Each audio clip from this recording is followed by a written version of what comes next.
The Ikhwān al-Ṣafāqq, known as the Brethren of Purity, were among the most mysterious and influential intellectual collectives in human history. They lived in the 10th century during the height of the Abbasid era, but unlike most scholars of their time, they did not sign their names. They chose anonymity.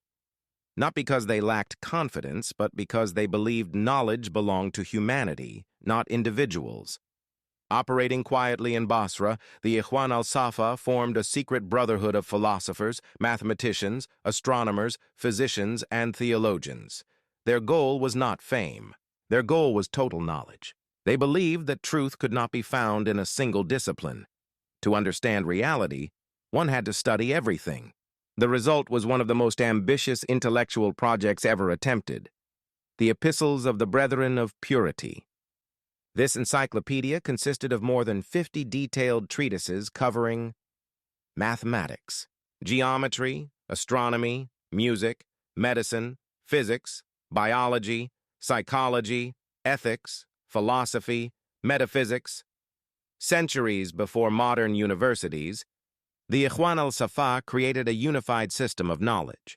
They explained mathematics as the language of the universe. They described music as mathematical harmony. They treated astronomy as a tool to understand cosmic order.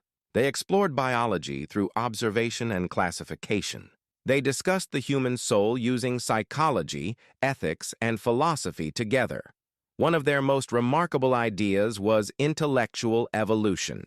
They proposed that existence unfolds in stages, from minerals to plants to animals to humans, an early philosophical model of development that predates modern evolutionary thinking by centuries. They also believed education should refine both the mind and character. Knowledge without ethics, they argued, was dangerous. To them, a true scholar was not just intelligent, but disciplined, honest, and responsible.